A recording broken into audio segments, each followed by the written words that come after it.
listening to the Game On Glio podcast with Shannon Traphagen. You know, you're on your own, whereas you used to have your partner to back you up. Now you don't have that. And it's almost like you have to prove to your children too, like that you can do this.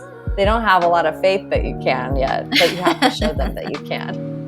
Welcome to Game On Glio, the podcast providing hope, inspiration, education, and real conversations around the difficult journeys of being diagnosed with brain cancer, including glioblastoma. I'm your host, Shannon Traphagen. Follow us on Facebook and Instagram at Game On Glio Podcast, or visit our website, the Game On Glio Podcast, for insights and guest snapshots. If you enjoy our show, please consider writing a review. Also share us with a friend. This podcast is in partnership with Brains for the Cure. Learn more at brainsforthecure.org. Brains for the Cure is an innovative online resource to help brain tumor patients, survivors, and caregivers become advocates, educate themselves, and connect with others throughout each phase of their journey. We are proud to partner with the Game On Glio podcast. Visit brainsforthecure.org to learn more. Hi, so I want to welcome everybody back to a really special episode of the Game On Glio podcast. We are doing something slightly different for this month's episode, for our February episode, and it is really focusing a lot on grief and loss. And with us today is Kristine Carlson, who is the co-author with her late husband, Dr. Richard Carlson, of the New York Times best-selling Don't Sweat the Small Stuff books. She's featured as a subject of a Lifetime movie based on her book, Heartbroken Open, which is a true story of coming alive again after such profound loss. So Kristine, thank you so much for joining us today. I'm so grateful to have you here on a very special video episode of our podcast this month. Well, thank you so much, Shannon. It's wonderful to have this conversation with you. Thank you for having me on. I have heard from so many widows across the globe who are in their 30s, in their 40s, who have either suffered very significant loss very quickly, and it was unexpected, or ended up going through a journey with a significant other who was suffering from disease, and then things happened very rapidly, and all of a sudden they've lost, their partner in life. So, for those who are listening and watching this, I would love to start with just discussing a little bit of your journey as it relates to your husband, Richard, because you were actually about the age that I am now, or was a year ago when you lost your husband.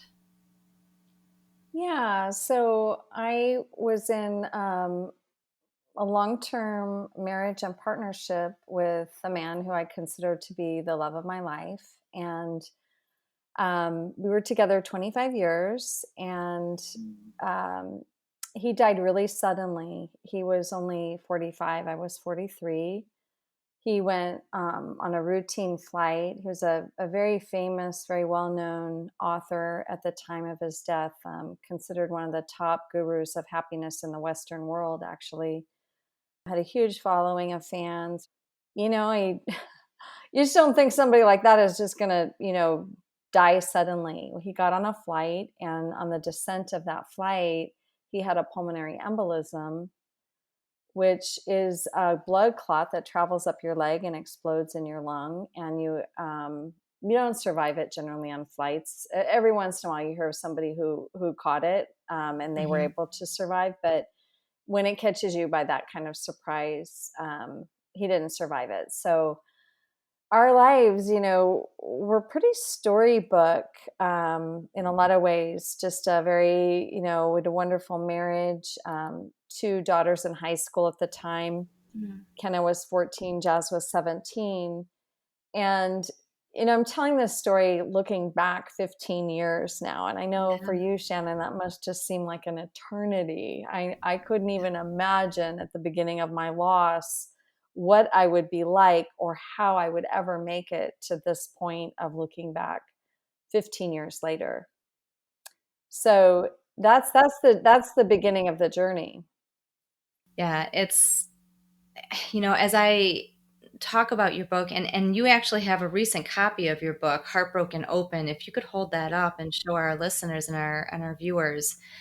As I started reading through your journey, and a number of things struck me. Not only were we about the same age, I was 43 when my husband passed away, and he was 45. It wasn't as sudden as Richard's passing. It was sudden in the sense that he was doing exceptionally well for a good year, and all of a sudden just rapidly took a turn. And so we weren't in anticipation of what was transpiring at the time that he passed. And as I was reading the beginning of your journey, the thing that struck me so much was not only that you had two young girls that you had to somehow tell this to, and I want to talk about that, but you also mentioned that you had an inkling, that you had like this feeling, like this gut instinct before he left to do those interviews and get on that flight, that something just seemed off, and you couldn't quite put your finger on it. And I would love if you could touch base on that a little bit, because that really struck me. Yeah, and I have to say, like, as far as my own guilt went and in my grief process, that was the hardest thing that I had to contend with, because there was a part of me that just, I didn't act strong enough when I had that inkling, because we were in midlife, and I just, nobody thinks that you're going to die in midlife, at least I didn't. It wasn't in my consciousness. Now I know a lot of people die in midlife, but at that time I didn't. And I knew something wasn't right, and I could see it. I could feel it. I even now realize I even felt the spirit of death in our home. Like, there were weird things that happened the night before he left. Like, on our bathroom, there's two sections to our bathroom, and they both have wall to wall mirrors. And Mhm. he was at his hotel. He hadn't left on his flight yet, but my mirror on my side of the bathroom literally popped off the wall and was resting on a series of lights, a vanity light, and it had popped off, and it's put on with mastic. That stuff doesn't even come off. It only burns off in a fire. Doesn't Yeah. move. So it was so odd. And I said to Richard on the phone when I talked to him, I was like, wow, this is so weird. I don't know what's happening. Like, because I could feel this heavy energy Mm-hmm. happening, but I didn't understand what it was, and I couldn't believe, I was in denial that it was truly anything like death, and I did say to Richard, something's not right, you should go to the doctor. But he was a push hard kind of guy, and he was like, I'll deal with that when I get home, I'll be fine, that kind of thing. Well, no, he wasn't fine.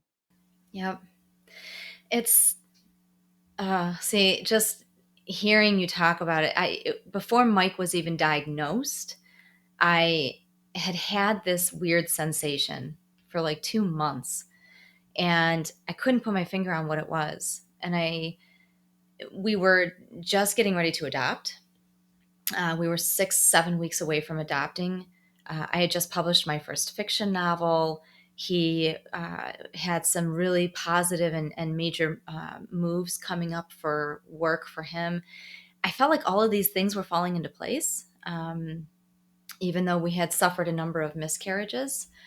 But I couldn't shake this feeling, and I didn't know what it was. And I kept thinking, oh, I'm just overwhelmed.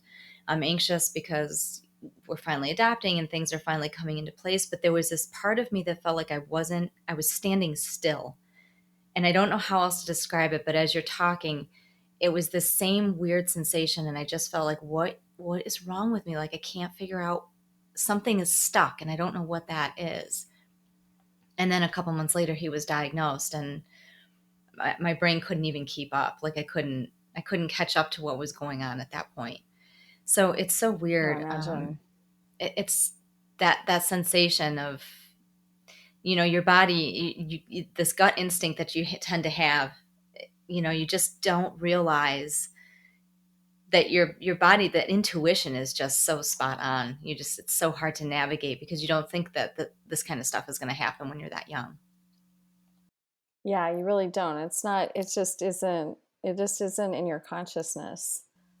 No, the process of telling your girls, I can't even imagine, because we don't have kids. And I've heard from a lot of widows that it was kind of a double-edged sword for them. They were so grateful to have children because it was a piece of their loved one that they get to keep with them and got to watch kind of flourish and watch their loved one flourish inside of them. But at the same time, becoming a single parent all of a sudden and needing to find a way to help them navigate through their grief and their process while you're also trying to do it yourself, and then take on the role of both mom and dad. Talk a little bit about that, because I can't even begin to imagine that process. Well, there's a lot of things that you think in the beginning of grief, like when people say to you, "Oh, you should be so grateful that you had such a great love," or "You should be so grateful you have children." Those two things stand out as the things that people would say to me that I'd be like, um, well, I didn't feel super grateful that I was going through this, so I wasn't real grateful I had such a great love in those moments. And I also, of course, my kids were the reason I lived. Initially I felt like I didn't have anything to live for if it wasn't for them. Hmm. But at the same time, what you say is very true. It's very, very difficult to navigate your own incredible loss with their incredible loss. And, as a family, you're just you're doing this dance between, and as the mother, between taking care of them and taking care of myself. Hmm. It was telling them it was the worst, absolute worst moment of my life. I mean, that just still makes me cry, because you never, ever, ever want to deliver any kind of news that's going to hurt your children. And hurt doesn't begin to describe the devastation that you feel as a family at that kind of loss of a parent. It doesn't describe it. It's just a complete shattering of life as you knew it on all levels. And they know it. Doesn't matter how old they are, they know it. They know that my kids, fortunately they were 14 and 17, but the day that they got that news, their childhood completely ended. I mean, it completely ended. And I'm so grateful that they had my husband for the length of time that they did, and that he was such a wonderful father, because Yeah. I knew that at their age, no matter what, they would always have those memories, when Yeah. they got through the trauma of loss. And, it was the toughest part of my loss, actually, was not dealing with myself, but also making sure they had everything they needed and dealing with their loss. And Kenna was young. Kenna was really young. I mean, I remember Jazz saying, "Mom, it's so weird. It's like Kenna's out with her friends. It's like nothing's happened." And I said, "That's because she can't deal with it. She Yeah. cannot deal with this in the same way that we are dealing with it. She can't." It's a tough thing. And, I'd love to say that, in some ways you become a stronger family, and we did. But in Hmm. other ways, we became very dysfunctional as a family. So, How do you mean? well, the dependence things that you develop as a family, my kids got really scared that something was going to happen to me.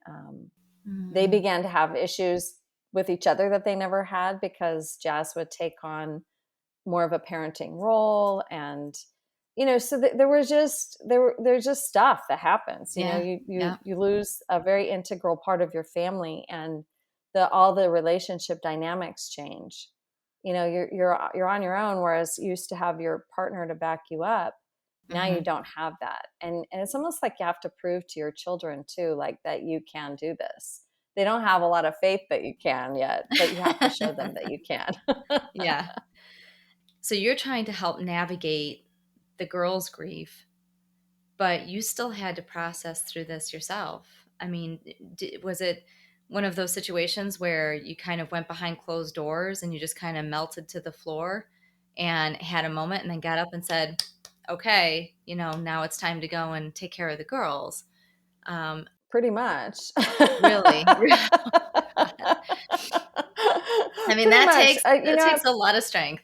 I think like I might have looked a little stoic to the girls at times because I was trying not to influence their grief. The difference between me and my girls was I could fall apart when they went to school, but they went back to school and they couldn't fall apart all day at Yeah. school. So I tried to create this environment where they could fall apart when they were at home, and I would hold them in that. And Yeah. when they would leave for school, I would just get quiet and have the house very quiet. I wouldn't busy too much. And I would check in with myself, and I would allow myself to really grieve when they were gone. I had a lot of friends that came over, and they'd go for walks with me and listen to me and be there for me as I cried. And, you know, that's kind of the rhythm that I did. And then sometimes I'd let myself fall apart in front of them because I knew they needed to know I was grieving, and I knew that I needed to give them permission also to be able to fall apart about it.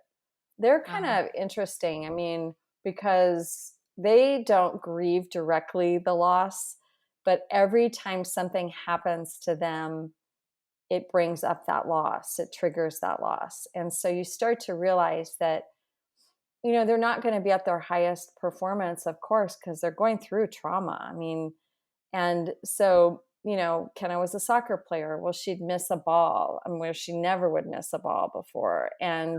Or she got cut from her soccer team. And I knew that the anger she felt was directly related to her grief and Mm-hmm. the loss that she was going through. So, it really helps to be aware of that kids do grieve differently, and they grieve in different timing than you do. And I have to say, like, because of Kenna's age, her first year of grief started after a year. Wow. Whereas Jazz went right into grief. Like, Jazz was more right into grief alongside of me, and really, had to deal with her grief totally differently. Wow.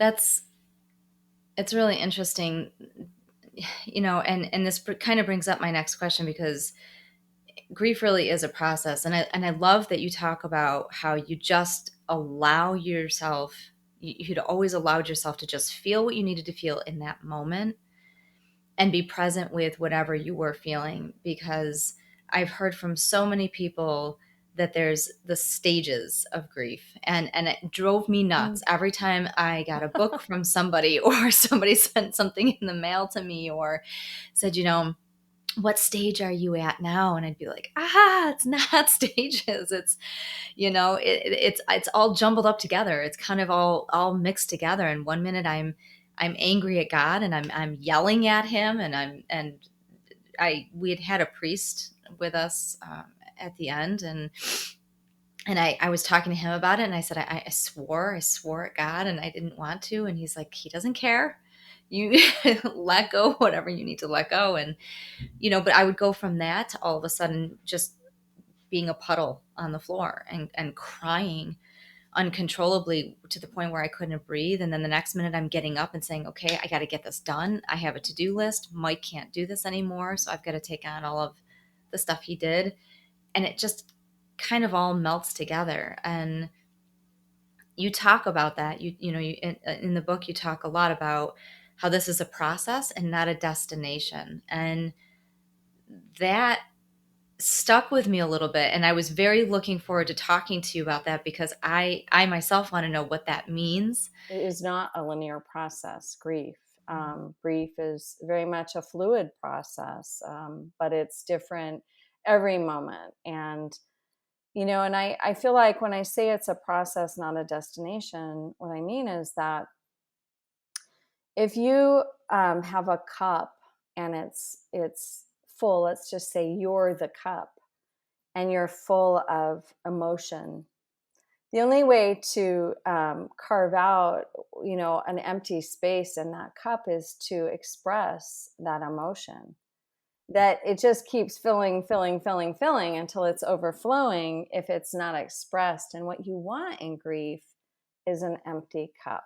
What you want Right. is to empty out grief and to allow yourself to do that through any healthy means that you feel is healthy for you. And that could mean laughter, it could mean crying, it could mean physical expression of whatever helps you to express that emotion and get it out of your body. And when I say it's a process, I mean that it's not like you're never going to know necessarily when your grief is done, like until you know. And when you reach a place of acceptance of your loss, that's kind of when your big grief process is going to start to soften. And, it's not as if, see, I think in terms of where I'm at now and, where you are. And I think where I'm at now is I'm sad sometimes that Richard's not with me in body. I'm very sad about that. But I'm not in grief any longer. I don't grieve my loss any longer. I know one thing to be true, and that is that it's a myth to say that grief and love are the same thing. Grief is Yeah. a full emotional expression of your loss. Mm-hmm. And that's why I say it comes as a friend, because it's a healing companion to your loss until you reach a level of acceptance of your loss. Mm-hmm. And then grief says, okay, I'm not needed anymore. Not in the same way. I'll come back another day for another loss, but not today. See ya on this one. Now, the loss of a life partner is a long grieving process. It is a very long grieving process. And I don't know anyone that lost a life partner that they loved and thought of them as their person that didn't grieve 10, 15 years. So it's a long process, but it's not the same every day. And you can't make it a destination because you don't know where you're going. You don't know where you're going on any given day. Yeah. I tell most people in my life that, don't expect me to know anything past the end of today. If I can get through the end of today or the end of this week, I'm doing really well. And after that, Exactly. yeah, it's, and it's so crazy that has changed that much, because before Mike got sick, I was very forward thinking. I was planning the second book, and we were planning travel for a year out, and, what our family was going to look like. And you had all these future thoughts and future needs that you always dreamt about. And I would always concoct. I'm a very big daydreamer, and I tell people that all the time. And it was one of the reasons that Mike loved me. I'm quite the daydreamer. And so, I was always very future thinking. After he got sick and after he passed away, that completely dissipated. I mean, that just went out the window, and it became, quite honestly, it was 1 hour to the next. If I can get through the next hour, I'm doing okay. And I couldn't even think about getting to the end of the day, let alone trying to go to sleep at night. And then now it's to the point where, yeah, I'm starting to think a little bit more ahead, but I still don't plan too far in advance. It's, I'm just going to worry about what I have in front of me today. And that's as far as it goes. So it's amazing the shift that takes when you go through such a significant loss like this. It blows my mind. But I think when you do start to see yourself being able to focus on what life might be like a little bit ahead, I think then you're going to start to realize, oh, I'm on the road to recovery here, Yeah. I've had a couple of those moments. I've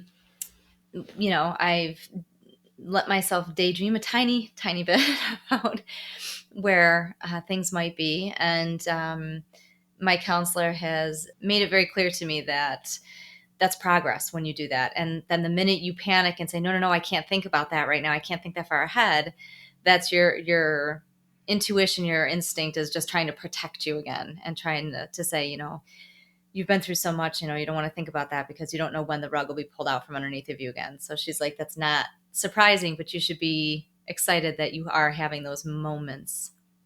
Absolutely. It's interesting to see the evolution because of the way that Richard passed away. And I've heard this, and I have gone through this experience myself, and I still have moments of this. Did you ever go through a period where you were fearful of doing something because of how he passed away, like fearful of getting on a plane because something similar could happen to you? Or now that you were the only parent left for the girls, did you become more fearful about certain things happening? I wouldn't call it like fearful. I'd call it, I began to get I just call it being more careful, Mhm. smarter for my children, because my kids were, still in my house, and I was very much aware that I was their only parent now. I did things like I stopped riding horses, for example. And that wasn't just because of Richard's death. We also had a dear friend at the very same time that he died, maybe a couple months later, have a horrible accident. A very accomplished rider had a horrible accident while wearing a helmet, and she's got a terrible brain injury that she will never recover from. And there were some things like that that I just immediately knew that my time with horses was over. And um, I wouldn't put myself in unnecessary harm's way or risk. Mhm. That these are, but see, I don't call that like fearful. I call that being, pretty intelligent about what's real. I was being more realistic about my circumstances and what I saw my role as, in order to take care of my kids. I have to be really smart about my life. So during the first year after his after he died, and this is interesting too because you and I have had this discussion outside of the podcast where you made it very clear to me you hated the word passed away. Yeah. Richard died. Because I remember when we Yeah, were I'm like, talking no, he about didn't it, pass away. He might have passed away. away, but for me, he died. Yeah. And that really kind of struck a nerve with me because I would say passed away to so many people because I just felt like it softened what happened to Mike. But I hated saying that. And I just felt like it's more politically correct, or it's the way you do something. It's just the way you say it, that he passed away. And then when you said that to me, that I hate that, he didn't pass away, he died. That's exactly what it is. And I sat there, I was like, wow, yeah, he died. He didn't pass away to some other grateful, wonderful, loving little, he's not just gone somewhere temporarily. He's dead. And it took me a little while. And I have been saying that more and more recently because of the conversation we had. And I've been more aware of that. I think that that's really interesting. The distinction between the two words. And when Richard did die, that during that first year or the first couple of years after, I don't know if you had this experience, but because of COVID, because of the pandemic, within probably 5 or 6 months after Mike passed away, I had to go over to an urgent care facility. I had to get COVID tested because I had been exposed and we weren't sure. And I had to fill out forms for the first time. And I hadn't had to do that yet since he had died. And I literally went into a panic. When it came to the question of your emergency contact. And that I wasn't expecting that. I wasn't expecting that kind of a moment. And I literally sat there for 5 minutes and I started bawling my eyes out in the middle of this clinic. And the nurse came up to me and I said, I don't know how to fill this out right now because for almost 20 years, he's been my emergency contact. And now I don't know what to say. And I don't know if you ever had experiences like that. But Oh, yeah. So, I mean, can you talk a little bit about that? Because this is the kind of Oh, yeah. conversation that so many young widows are craving to hear. These are those little Oh, moments that yeah. nobody else knows and talks about. Yeah, I mean, like when you go to the Social Security office and you're filling out the Social Security form and it says surviving spouse, and you're like, I remember I'd see that word surviving spouse, and I'd be like, oh yeah, that's me. No kidding. Yeah. Like that's Barely, not the barely side word, surviving. surviving. Yeah. Yeah. I mean, I think that I feel like I never had been in that position before in my life. And so it was all very new. And like you experienced, I had a weird moment where like my kids, this is kind of a funny story. My kids wanted to buy these ragdoll cats. We Okay. were just maybe, I don't know, a month and a half into grief. And I was like, what? like you went to buy kittens. We already had a dog, we'd had cats before. And I'm like, they're just using this. They're using this. Like they're milking this all the way. They even had these ragdoll kittens picked out, and boy, were they just the fluffiest, cutest things, and I said, well, where are they? And they said, they're in Lodi. And I'm like, I looked up Lodi where it is. And I'm like, it was like, an hour and a half drive or whatever. I'm like, well, who has them? Oh, we found them on the internet. I'm like, great. Like, great. I had this moment where we were leaving the house to go pick up these kittens.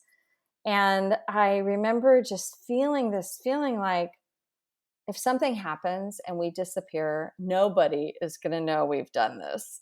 Mm-hmm. And so I left a note on my dining room table. We have gone to Lodi to this address to pick up 2 kittens.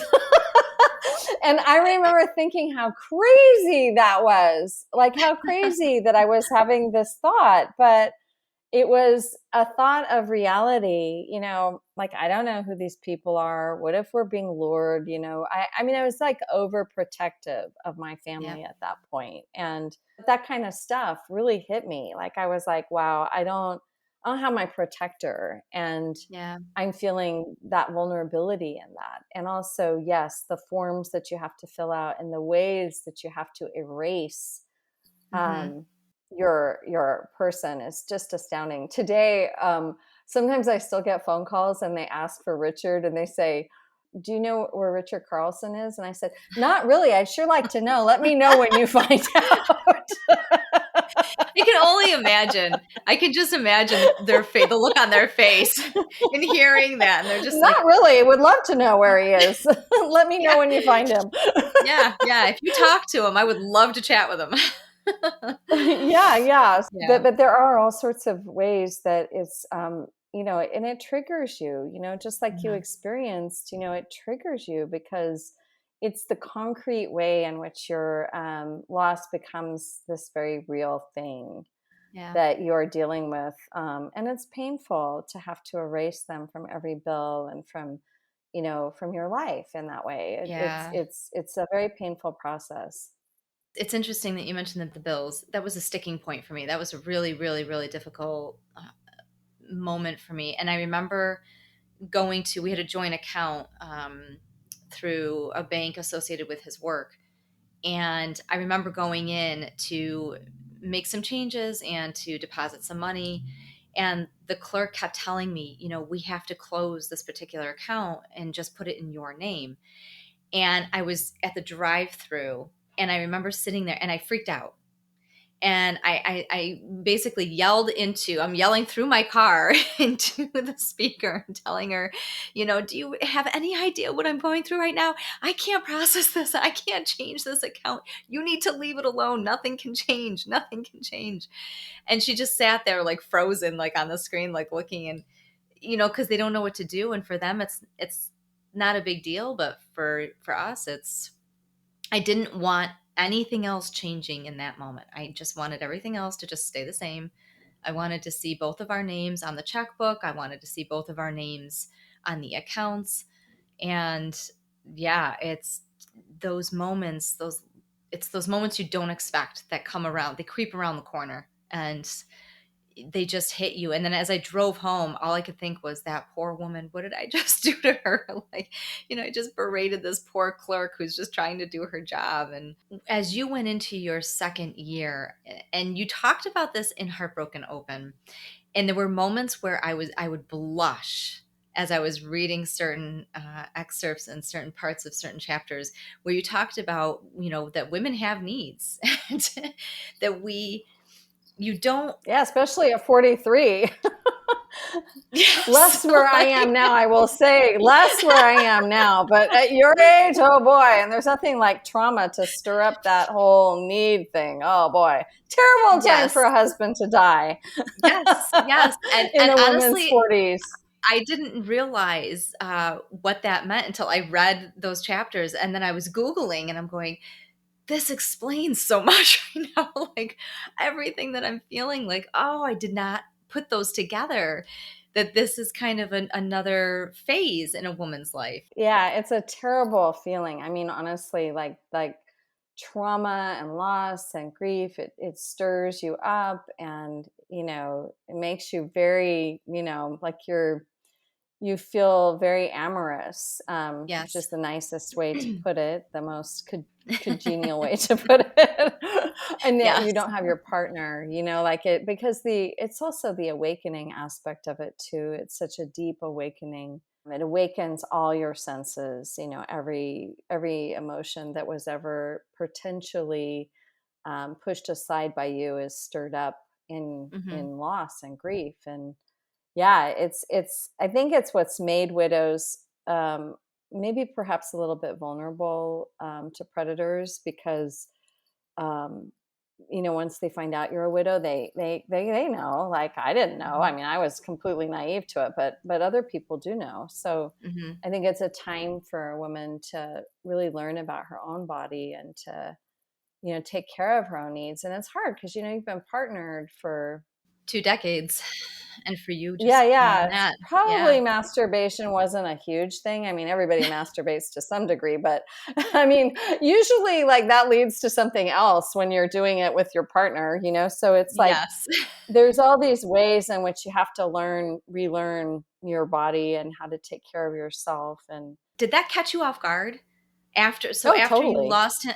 Because that completely caught me off guard. I was trying to deal with just getting through the day and taking care of the bills and doing his house duties and his duties on top of what I was doing, and then also go through the grief process. And so when these stirrings and all of this stuff, became overwhelming physically as a woman. It completely blindsided me. I was like, I don't know what to do. Like, I don't even know how to wrap myself around all of this right now. It just completely caught me off guard. Oh yeah, yeah, it caught me off guard too, and it would caught me off guard how suddenly it came on too. So Hmm. my sex drive was always fine and healthy, but I never thought about it. So it Yep. wasn't, and so just to be thinking about it all the time was just really crazy. And Hmm. and I'd say for anybody who's listening, definitely the time in your life to get a vibrator, definitely the time to figure out how to deal with that, because it's and with no shame about it, like Yep. with absolutely no shame about it. You're way better off taking care of yourself than getting into Yes. a situation where you're looking for somebody else to take care of you that way. So Right. it's a definite time of exploration. And I would just say, be very gentle and careful with yourself about wanting to jump into a relationship that's a Hmm. serious relationship, because we just, as women, we don't really know how to do the friends with benefits thing, although that works pretty good initially if you need somebody, like Yeah. we tend to forward think and make it into something that it's not or whatever. But I think if you do have a lover early on, that's okay if that's what you decide is right for you. You just Hmm. have to be aware that that might be a transitional relationship, and Right. then pick wisely. Pick somebody who can really hold you, who cares about you, who's a kind of person that can hold you when you sob after you make love, Hmm. with them. Like, Hmm. because that's a really important thing, is that you want to be with somebody who has a high level of compassion. Hmm. It's also a very intimate thing. And so I had talked a little bit in a blog that I write in conjunction with the podcast that really focuses just on grief and loss, that for a lot of people, whether you're a male or a female, we have a tendency to get stuck into doing certain things to help alleviate or help us pass through the grief, whether it's becoming a shopaholic, whether it's drinking too much, and using that to alleviate, whether it's um, being a little too intimate, or having sexual partners because you're trying to find something or fill a void. There's this tendency, whether or overeat or not eat at all. We have a tendency to use something to fill that gap that we have without realizing that it's a crutch. or that it's something that's just filling a void instead of figuring out how to really keep balanced and stay healthy during this time of grief. And you talk a little bit about that in the book as well. I think as a culture, we've learned how to numb out to our feelings. And certainly there are times when you're in grief where your psyche even just will give you a break because I don't know if you noticed this, but there's for me, there was like this 3-day cycle where I'd be really in deep and then I'd come out for a couple of days and then I'd go back in. And, it was very cyclical, like a Yeah. wave. And it wasn't all the time because our psyches can't. It's like having a child, natural childbirth, like you get these breaks between contractions because you have to have a break, like with your psyche just can't handle it. And Right. when you don't, it just feels like you're being battered and pummeled, so and I've had my natural childbirth experiences both ways, so I'm like I really so yeah, so that there's this way in which anything you do could be trying to numb out from your grief, and that's not healthy. In many ways we feel left behind, and we have to find our way through that. And so, it's just different for every person. I've talked to many women who don't take a lover for many years, and I've talked to other women, they took a lover within 3 months. So it's really an individual choice. What do you need to survive this loss? Right. What do you need? And who are you going to choose to be with on that level? The first time you were intimate with somebody after Richard's passing, how hard was that? I mean, did you cry? Oh yeah. Well, I describe it in Heartbroken Open. It was hilarious, actually. Yeah, I read that. I was like, I knew this man cared for me, and he was a good friend, and I just kind of wanted to get it over with. Like I was like so anticipating what it was going to be like. Like I just wanted to get it over with, and I wanted to be with somebody who cared about me. And but it was really intense. Like I literally he came, this close to my face to kiss me, and I took a dive off to the side of the couch, like literally my whole body dove off the side of the couch. And he was so patient and so sweet, that it really was a good experience. And you know what? I didn't cry after that first time with him. I kind of just thought it was, oh, okay, well, I got that over with, and I was like, it's like riding a bike, no problem, you're just riding a bike with somebody else, It's interesting. I have moments where I wonder if Mike is looking down on me. And I don't know if you've ever gone through this or if you experience this now, but I'll sit there and I'll do something or I'll say something or I'll screw something up and I'll be like, oh, I really hope you didn't just see that. I really hope you weren't just watching that. Oh, he did. I'm so sorry. Oh yeah, it's a threesome all the way. Oh, so there you go, everybody. Anybody who's walking through this process, just know that going in.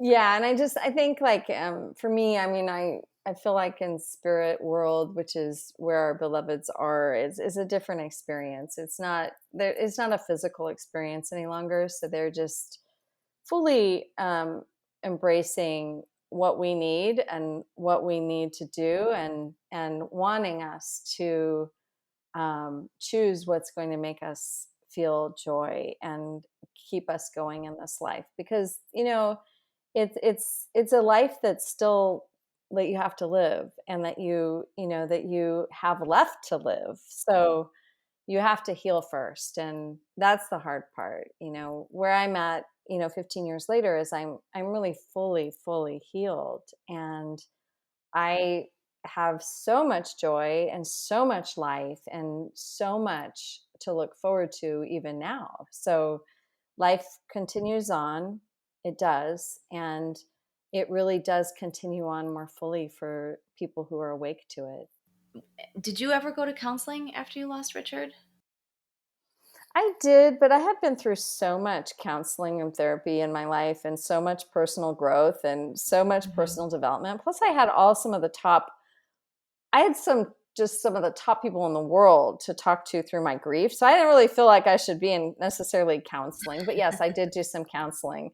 The reason I bring it up and I ask is because a lot of people try to fix it. They try to go through their grief on their own without leaning on or get any support or without talking to somebody about it. And I've been very open about my counseling journey and the fact that um, for as much as I had some supports around me, I knew that I needed extra help, that I wasn't going to be able to navigate through this on my own because I had seen loss before. I had experienced relatives' deaths.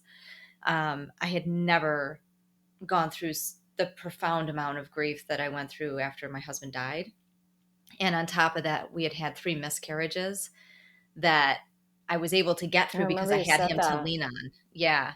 So Yeah, now that's all a of a sudden lot. having all of those, I knew that it was just too much and I needed somebody to help me navigate through it. So anytime I've talked to a widow, I always ask them, did you use counseling or go to counseling to help get through this at all? Has your counselor been through something similar?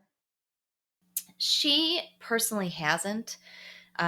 She has had a number of people close to her that have, and she trained in grief and loss, especially with infertility and miscarriages. So it was kind of a combination. And she's just, I always tell people when it comes to counseling, it's like clothes.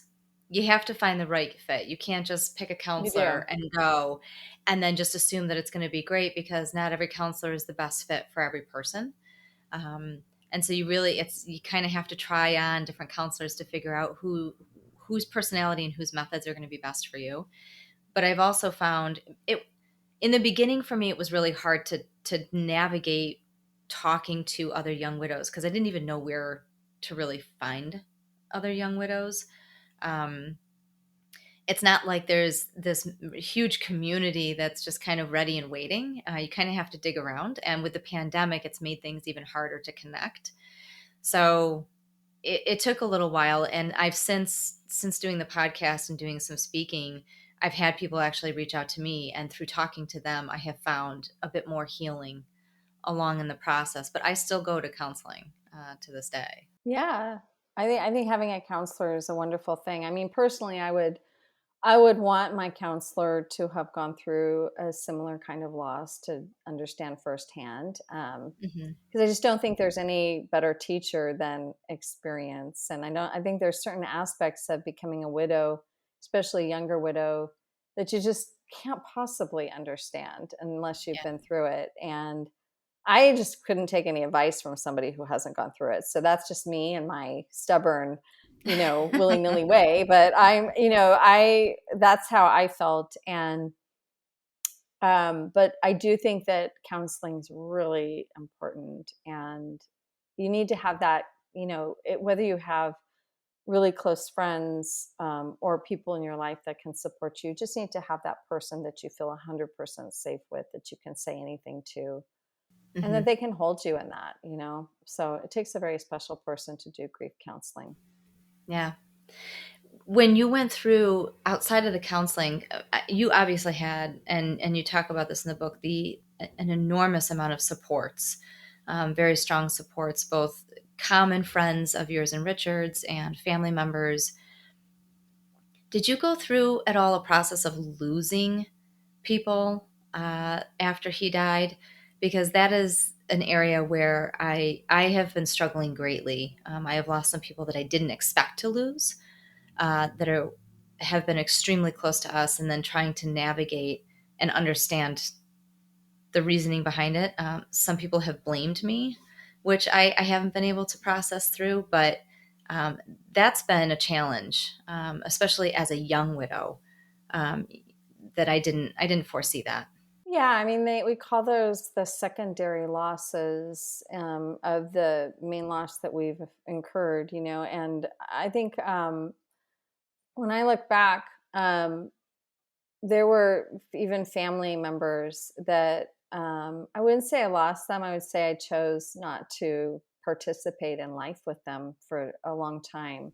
Mm-hmm. You know what, where I did my own gauge was I had one life vest in the sea, and that was for me and my daughters. And I couldn't carry Richard's parents and their grief, or his siblings, or my parents and their grief, or anybody else in their grief. And I wasn't willing to.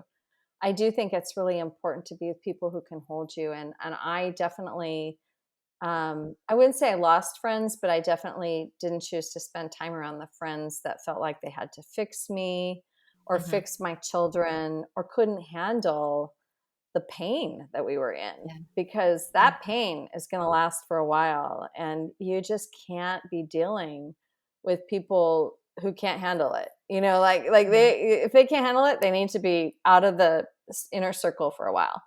Yep. Yep. Yeah, I've had some people who they want you to hurry up and kind of get through it, and they can't understand your vulnerability or, your really, really bad days. And they sit there and tell you, you've got to start moving on. You've got to start moving on, and you've got to get through this process. And you just shake your head going, okay, sure.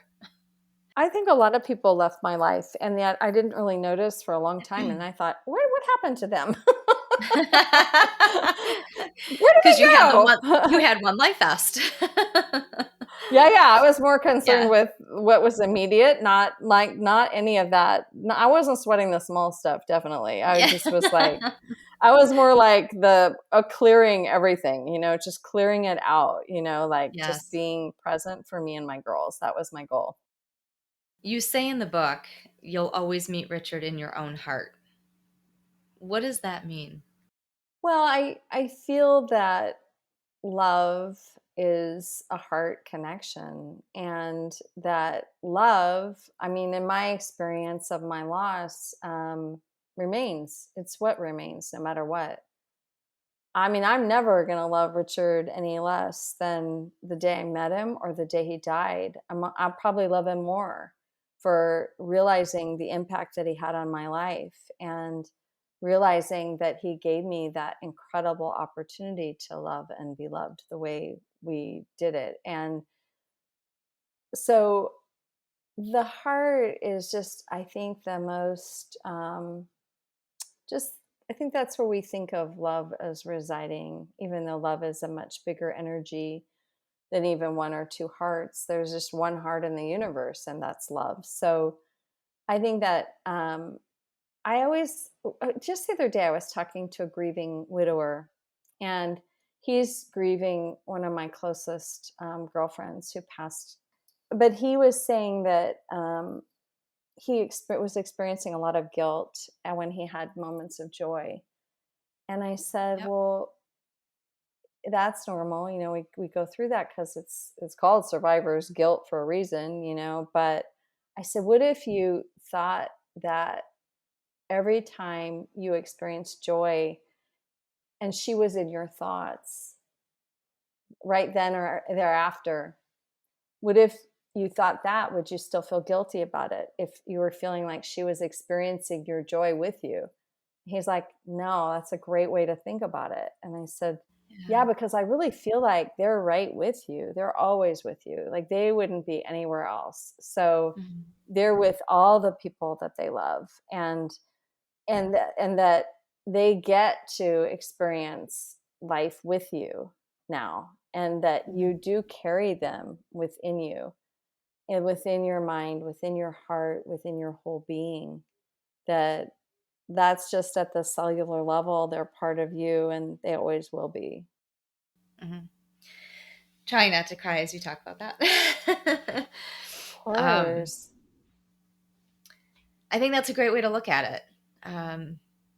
I definitely have had those moments where I've had some joyful things happen to me recently, and some hard things. But I think being able to see it as him experiencing the joy as I'm having it. And he also gave me a great gift. He left me a note that I didn't find until the 1 year anniversary of his service. Not his death. Oh, that's beautiful. But in November, on the 1 year anniversary of the day we had his service, I went to go into one of my dresser drawers, and I had been in there a dozen times before to take out workout clothes and stuff, and the knob was loose, and I was trying to get my finger inside of it to tighten the screw, and I couldn't feel it. And there was a note taped inside that drawer, and when I pulled it out, it said, "I love you and I miss you already." And of course, I had fell into a puddle and it took a minute, but the fact that I had found it that day, on the day of his service, and not a day before, not weeks before, not a month after he passed, but on that day. And he had securely, he was an engineer. So of course, that thing was not moving. So it took forever. I had to take the whole drawer out just to figure out what was blocking the screw. And he had secured it in there, but he must have written that before he went into the hospital. That's beautiful. It was a great gift. And I was once I was able to see it for what it was, I was so grateful for it. And I carry that note with me now. I'm, as you've gotten through, like you said before, you're 15 years in now to this process, and you talk in the book a little bit towards the end of the book, about the capacity for loving somebody else, the capacity for just love in general, and that the heart grows as we continue to grow and to transition and move. I know going into your second year, you had met somebody named Randy, that you talk about extensively in the book. And that sounds not his real name, by the way. Just want to I say figured. he chose that name. He has quite a sense of humor. He chose Randy. It's an English expression for being horny. Oh, he has quite a sense of humor. Yeah. I'm like, okay, whatever. I love that. Okay, that just adds another layer to everything that I read now. So there's so many things. He chose that name. That. Well, tell him that he's got a great sense of humor. That is terrific. He does have a great sense of humor. It's so as you started to develop that particular relationship, how did that, how did you feel going into that? And is he somebody that you are still with today, or? He was really the second man that I was with after my husband, and it happened around the first year. The first man became a dear friend, but it wasn't. It was just a very temporary thing. It really was truly that friends with benefits relationship for a very short period of time. And I was introduced to Randy from a girlfriend, and I didn't really start out having any expectations about him or the relationship or what it would be. Mm-hmm. And we just had this really special, very, very special connection, a very soul connection. Mm-hmm. Now, he was also coming out of a divorce, and he was actually in another relationship at the time. So it was a very messy, like I will say, super messy experience. My friends all said, well, you had Richard all these years. Now it's your turn. Now it's your turn to go through the messy part of relationship. And, but it was great because I did get to learn so much. And in a lot of ways, I was like, you might have found this too, like I had this sort of latency that had happened in my life based on the relationship being such a long-term relationship. And then I had kind of like slipped back to being like a 19-year-old girl, that I was before I met Richard for a very short period of time. Plus I was going through very deep grief. Now this man was very sweet and very, he understood grief very deeply. And he really held me so beautifully. Really, he was such a huge healing partner for me in loss, and just so sexy. I mean, honestly, if God, it never hurts. If God could give you the sexiest man, that's what he was. He was so hot and so sexy. He looked like Johnny Depp. Like seriously, he looked exactly like Johnny Depp. He was a wow guy. Yeah, he was definitely does not hurt. Cute.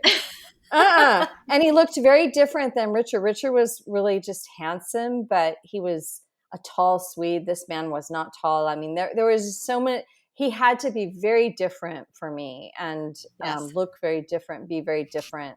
And he was totally different in all sorts of ways. But it was beautiful. It was a lot of. It really helped me a lot. And plus, he was a great cook. Like I would just literally go over and sit on his counter, and he would cook for me, which was also very sweet, to have a Yeah. man cook for you and to have that kind of,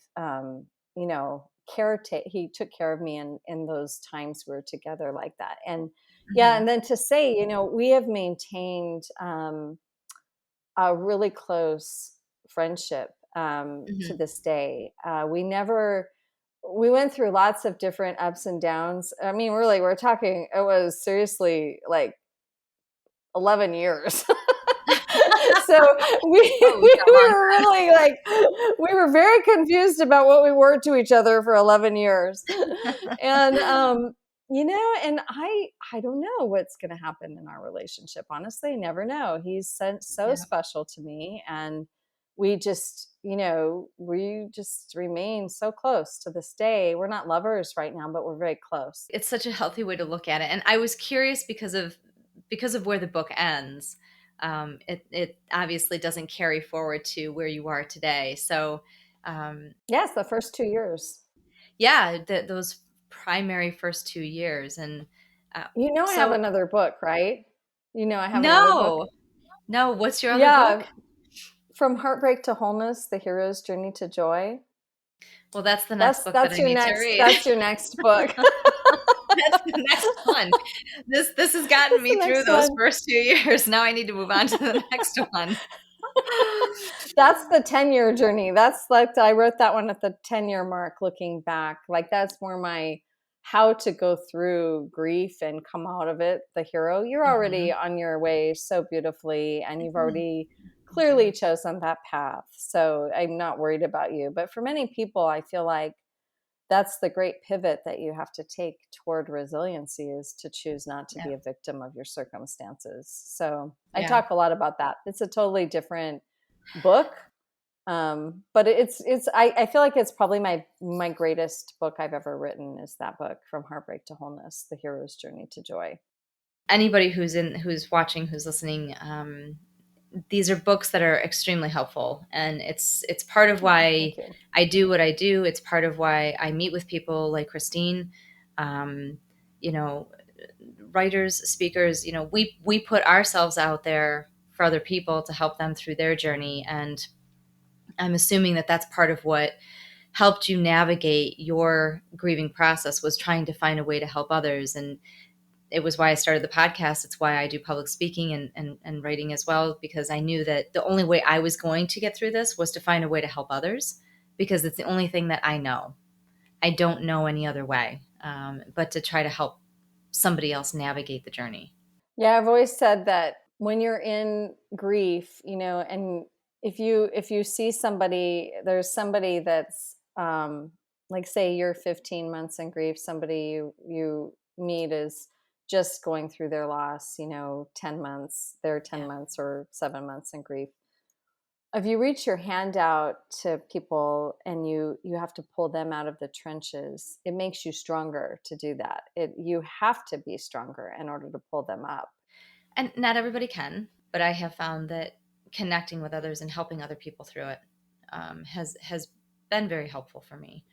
Well, not everybody's going to have a podcast or be an author or do that kind of work, but everyone can reach out to somebody who's going through loss. And you can, even if you're not going through loss and you're listening to this, hopefully it gives you just great compassion for families and for people.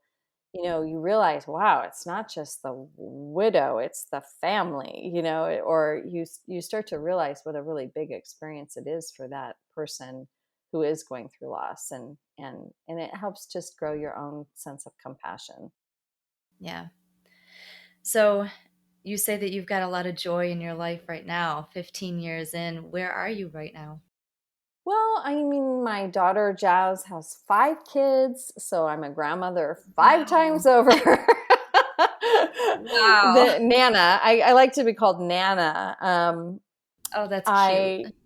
Yeah. And, I just love what I'm doing so much. I just love my life. One of the things that I realized at the 10-year mark was that rather than think in terms of having another life partner in this life, I think in terms of really partnering up with life. And I think in terms of, if you love your life and love life so much and it's your first love.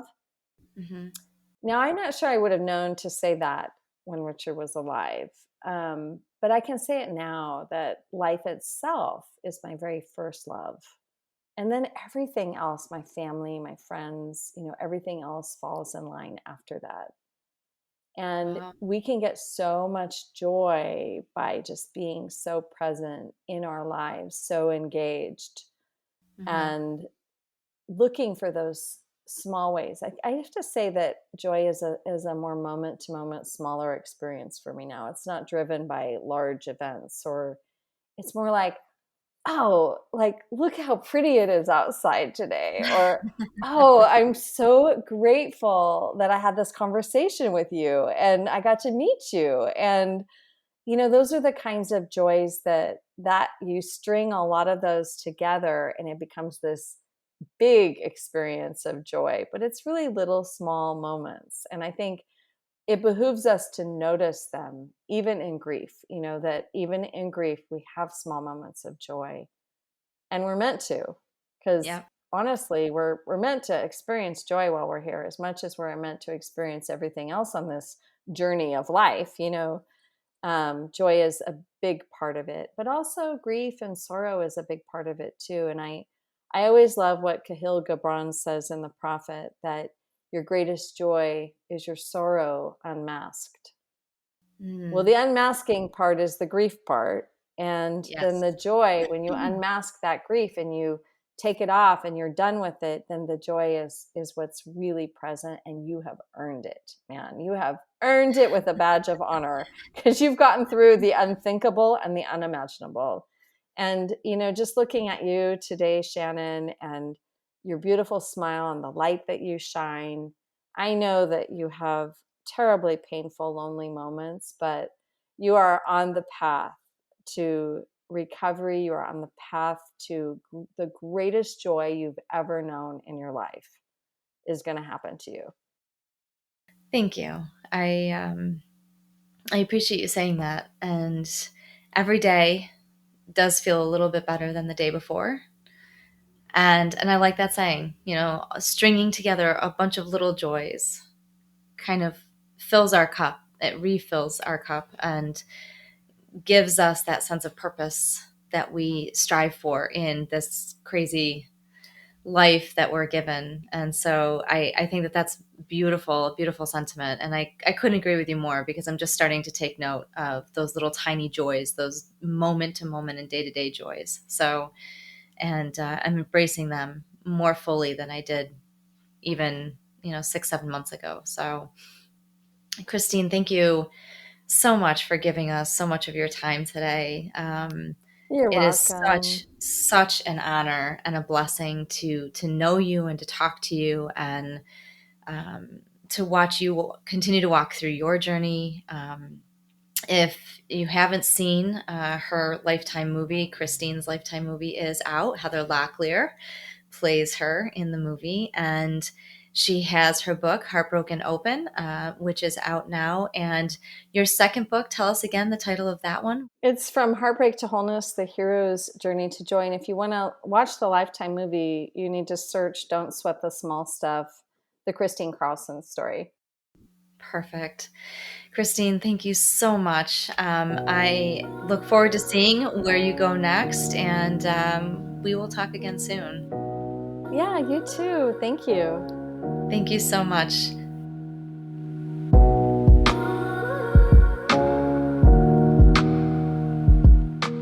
I'm sure everybody has heard of post-traumatic stress disorder, PTSD. It's something that so many of us experience after we've gone through a very traumatic event, whether it's from grief and loss, or something that has happened directly to us, physically, emotionally. Veterans go through PTSD. Why am I mentioning this? I'm mentioning it because in a recent conversation related to today's episode, it was brought to my attention that there is also something called post-traumatic growth. And I find that interesting because post-traumatic growth is something that comes out of deep distress. And rather than walking through that adversity unintentionally and hiding away from what has happened to us, we find a deep desire to yield change, to help others, to have it coexist with post-traumatic stress. Post-traumatic growth is an interesting concept, and I love that it has a positive spin. This concept reminds me of today's episode. Kristine Carlson, as well as the numerous foundations that are out there doing work in brain cancer, the work that I'm doing with the podcast, the doctors, the caregivers that are out there, we are all walking this journey of post-traumatic growth. And I love that. I love that that's what this is. This is our journey. This is what we're doing.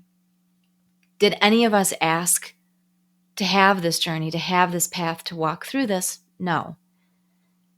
But we have found a way to yield change, to initiate inspiration and positivity and hope. If Kristine's story has taught us anything today, it's that we are all resilient and we can all find our way together. It is not a lonely experience. It is not something that we have to walk through in solitude. Whether you're suffering from brain cancer or from grief and loss or from another disease altogether, no matter what side of the story you are on, we can all hold each other's hand and walk through this. And that's the inspiration I take away from today's interview. And it reminds me that I'm not alone walking through my journey. There's a saying that Mike and I have had, and it kind of goes along, it ties into this idea of post-traumatic growth. We always had these mottos, these sayings up on our fridge. And anytime something inspired us or kind of hit us at our core, we would print it out and we would put it somewhere where we would always see it. So it would remind us of something. And we did this long before he was ever diagnosed. But after he got diagnosed, we found this saying that I still have up on the fridge now. Fear is daring the soul to go beyond what the eyes can see. And for those who are walking the journey of post-traumatic growth, that's what this is. It's daring the soul to go beyond what the eyes can see, to take our experience and create change and inspiration, to have faith.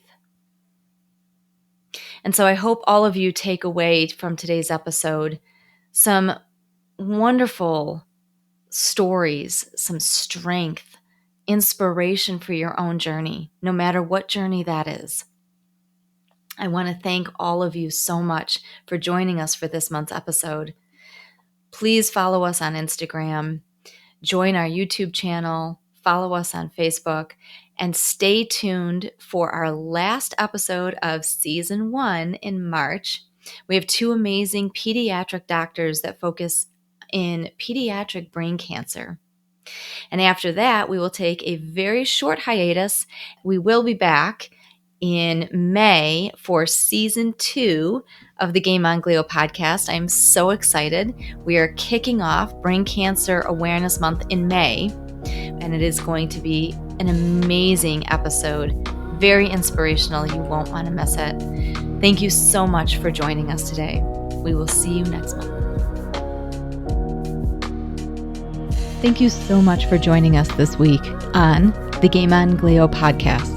Make sure to visit our website, thegameongliopodcast.com, where you can subscribe to the show via Podbean, iTunes, Google, Apple, Spotify, or via RSS, so you'll never miss a show. While you're at it, if you found value in this show, we'd love to hear what you think. Please post a review, give us a rating, or simply share with others so that they can listen to the show in the future. That'll help us too. If you like this show, you might want to check us out on Facebook at Game On Glio or on Instagram at Game On Glio Podcast. We look forward to seeing you again next month for another exciting episode of the Game On Glio Podcast.